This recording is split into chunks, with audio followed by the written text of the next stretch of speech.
All right, I've had a few people ask me a little about my sewing background and why I am online teaching sewing and how I got here. So I don't have a script. I'm just going to kind of talk off the cuff and tell you a little bit about how sewing with Stacy happened.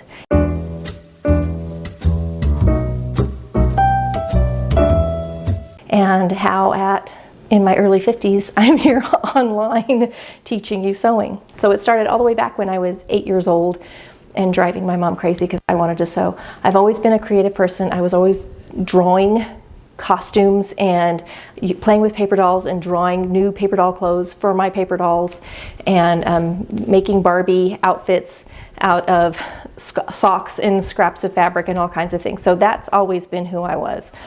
And at 8, my mom took me to Hancock Fabrics. We went to, if you're from the Tulsa area, we had a Hancock's in the Farm shopping center. It was a big deal. And we bought a beautiful, it was burgundy calico with little ivory flowers and white satin or ivory satin ribbon, and I made a tiered, almost like a broomstick skirt with an elastic waist. It had the channel elastic, and that was my very first sewing project. My mom helped me with it, and my oldest sister, who, shout out to Sue. Susan is just an artist in general. She's done textile art, she's been a quilt artist, she's been just a painting artist, like she's done all the things, and now she designs fabric. So she was an older sister who was wonderful and was one of my main sewing teachers as I was learning. I never took home economics till I went to get my degree in it. So I just sewed. I had 2 grandmothers who could sew. I had one grandmother, my dad's mother, who could make patterns. She out of paper sacks, and she was also an artist, a painting artist, and taught painting as her vocation. So I had all of these creative, artistic women in my life, and they encouraged me, and so I just kind of went wild with it. My mom was great about encouraging my interests, and she would help me. And she would also not do it for me, which was a good thing. And she'd let me make mistakes. She and my sister Sue both would rip things out when I made mistakes, which was really great and helped keep me from getting frustrated. My mom bought me my first serger when I was still in high school. Like late 1980s, I had a serger. So before I went off to college, I had a little sewing machine and a little serger, and I went off to get a degree in fashion from Oklahoma State University. So I left in 1989. I went off to college. I already had a year of college from high school. I was one of the few kids back then that went concurrent. So I was already a sophomore by the time sophomore in college when I graduated high school, which was a great thing because I had almost all of my basics out of the way, and I got to go straight into my interest, which was sewing, and it was wonderful there. It was so fun to be around creative, interesting people. The professors were great. We had an amazing sewing lab, and I got to take a few interior design courses and a few art courses and some other things along with it, and I just loved it. So 3 years later, I graduated, and I ended up moving back to Tulsa. I got married in there too. Right after we graduated college, we got married, and we moved to Tulsa, and I got to go to work for Bernina of Tulsa. And that was a wonderful experience. I got to be around, again, creative people who did amazing things. I did not know anything about heirloom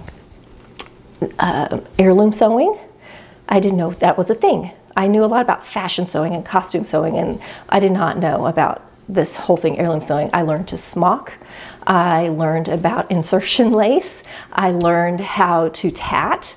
I learned how to make Battenberg lace. I was only at Bernina of Tulsa about 2 years, but the education I got in the 2 years that I was there was phenomenal. The couple who owned it were lovely and encouraging and amazing. They were like a second family. They were so wonderful to me. And when I left there, they retired. I went to work for a store called the Fabric Stash, which was sort of an upscale, beautiful fabric store, and they had sewing classrooms in the back, and I taught at Bernina. I was already teaching classes like how to use your machine, and some really fun classes at Bernina. But when I went to work at the Fabric Stash, I got to be around a whole nother level of creative women. They were amazing. They were all older than me. I was always the youngest wherever I went. I graduated college at 21, and I was only 23 by the time I'd left Bernina and started at or 24 by the time I started at the Fabric Stash. So I was still the youngest around, but they were great. They didn't treat me like a ninny. They didn't treat me like the kid who didn't know anything. I was the assistant manager there, so I got to help order fabrics and choose fabrics, which is one of the most fun things I've ever done in my life. I loved that so much. And I got to teach classes. I got to meet really neat people through the great ladies there. There was the Professional Association of Custom Clothiers was in Tulsa at the time. They had their own chapter. And I joined and got to be with these amazing women. We actually held one of the conventions in Tulsa while I was here. I got to teach a little class at the time. I got to meet a lot of really neat women. I met Julia Golson. Some of these names will be nothing to nobody but me, but at the time they were a big deal. I got to meet Julia Golson. I got to meet Kenneth King. He still teaches at FIT. I have a picture with him. If I find it, I'll stick it in here. I know I have it, but we've moved so much, I don't know where the picture is, but I have a picture of me and Kenneth King. It was a great class. I got to do so many neat things. I have some books signed by amazing authors who were contributors to Threads magazine and to Heirloom Sewing and a lot of things. It was, again, another 2 years about at the Fabric Stash. Great education, amazing creative women who just took me in and taught me and encouraged me and let me grow. I got pregnant, which was something I wanted. My first baby, I'd been working for about 5 years. I'd been married for 5 years, and we had to move with my husband's job, and I quit working and I just became a mama. But I continued to sew. I made beautiful clothes for my kids and made great things for my husband. I continued to sew all the time, just was at home with my kids. I ended up homeschooling and teaching sewing on the side, taking a few private students during that time. And when my girls started dancing around first grade, I started dance costume sewing. And I worked with the dance studio just as an assistant or a help, whether it was pattern making or whatever. But in that time that my girls danced, which was about 8 years, my son also danced a little bit in there because he was stuck there, so he might as well do a fun hip hop or tap or something, and he did. It was just so fun.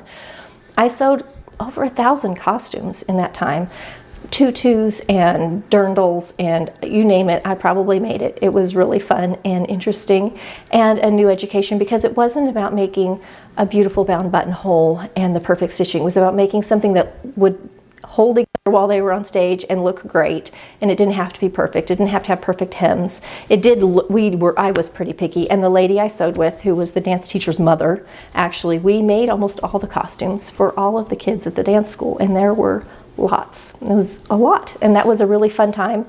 And then when that ended, I started teaching again through private co-op, and I started teaching junior high and high school kids, and I did that for about 8 years, and I loved it. What a dream. The most creative, uninhibited, smart, interesting kids. I enjoyed it so much, and I loved those kids. I'll get emotional because they're all grown-ups practically now. A lot of them are, and some of them actually have gone into the fashion field. I have a few that are designing and sewing. One has a vintage clothing business. Like, it's so cool and so fun. And I taught boys and girls because sewing is a life skill, and I had boys that would come in and repair their welding aprons and their knife sheaths and make crazy costumes that looked like it came out of the Lord of the Rings and make dresses for their moms, and it was so cool, so fun, and I just appreciated that. Sewing is for everyone, and it's a great outlet, and it was a fun way for kids to express themselves, and I really tried hard to give kids as much freedom as possible in my classroom, and I tried to make it a safe space too, and it was a blessing to me. So I left that when we again moved with my husband's job, and this was 2018, in the fall of 2018. So we moved far away to me, 5 hours away, but we moved to Kansas City from the Oklahoma City area. I'd been in Oklahoma City 17 years.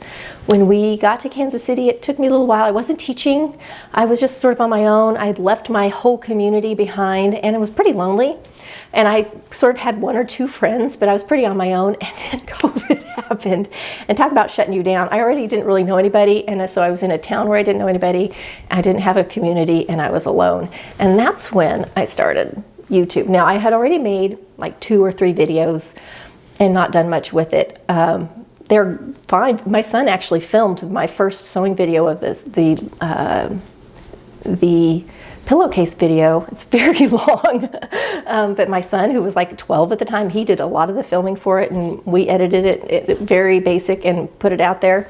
But that's when I decided I'd always wanted to do something like this and had always been inhibited. And as I'm older and heavier and a lot of things that makes you more insecure about it, so I just decided to try it. So if you go back and watch my old videos from 2020, some of them will have terrible sound, some of them will have crazy echoes, some of them will be, the editing will be a little wild. They all have good sewing technique and teaching in them, but it was a big learning process for me, and I'm still learning since then.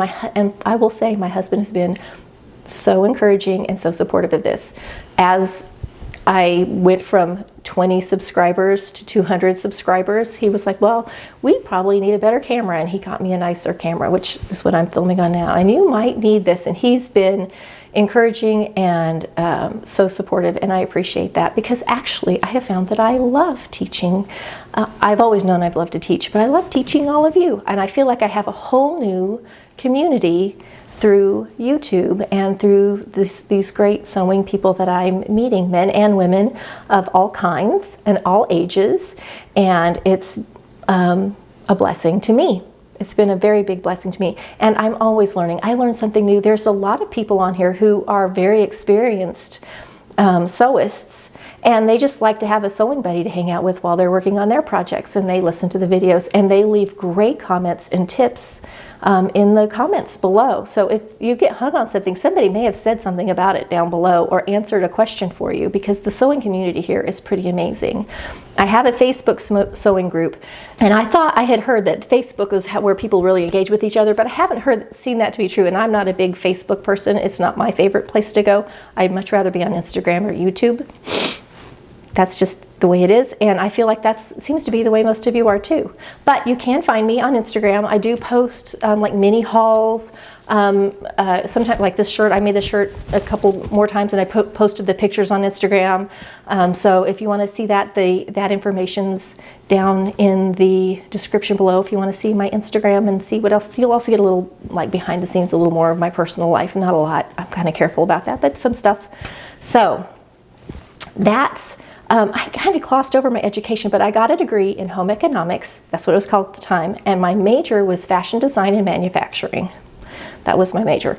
And so I got to do a lot of the creative sewing stuff, textile art stuff. I got to learn how to batik and how to paint on silk and how to do a little sashiko and a lot of interesting things. I just found the whole thing fun and interesting, and I loved it. I got to go to the Dallas, and I got to be in some fashion shows, and it was all a great experience, very good experience for me, and I continued to use it whether I worked from home or not.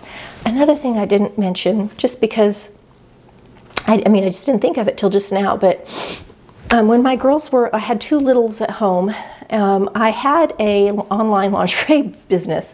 I sewed reproduction, vintage looking lingerie for a couple of years. It was very successful. I actually did, but I got where I couldn't keep up with it, being a mom of 2 very precocious, bright kiddos. And then I ended up expecting my 3rd, and that was like, that's it. We cannot keep the business going and be the full-time mom, because by then we knew we were going to homeschool. I had a 4-year-old and a 3-year-old who were reading, and they were just so smart. I didn't know how I was going to keep up, and it took a lot of energy and time to put into I shut down the sewing, I had a website and everything. At first I started on eBay, then I built my own website, and I mostly sold the pattern, underwear pattern that I'm trying to get produced to put out for you guys, and it's just kind of fallen by the wayside. It really hasn't. It's made. The actual patterns are made. What's not made is how to get it all perfect for the PDF. I'm still working on all the PDF stuff. I'm not a perfectionist, but I do have a standard that won't let it out there till the standard is met. And it's not the only pattern. I actually have quite a few patterns in the works, so I'm really trying to get that done. I really wanted to have that done at the beginning of the year. I have a lot of family obligations that I don't talk about because it's not my stuff, but there's a lot that keeps me out of the sewing room and keeps me away from my computer. And it's just how life is. So it's definitely something I'm trying to stick in between all the other things I'm working on. I also, totally not sewing related, if you've seen my renovation videos, I have one for when we turned this sewing room, which was 2 different rooms, into one giant sewing room. And I have a kitchen renovation, which I've got some updates to do soon. So there's going to be some renovation updates and some other things coming in the spring and summer, hopefully, to share with you. So there's some more fun things coming on here that are not sewing related, but I look forward to sharing with you. I hope that answers some of the sewing questions that about how I ended up where I am, and I hope I honored the people who have been part of my sewing journey that have helped encourage me and let me do the things I wanted to do and put the tools in my toolbox to get me there, and if not, help me find the places to go to get there. I really appreciate all of the amazing people that were at Bernina and at the Fabric Stash that really encouraged me, plus my older sister and my mom and my grandma. I have another older sister who's very encouraging too. She just wasn't with sewing. She in general was just a creative person herself, and so I'm very fortunate to have so many women who won't take no and are going to go out and make it happen no matter what. And I just thought that's how life was, so I did it too, and I'm grateful for that. All right, I'll see you next week for another fun video.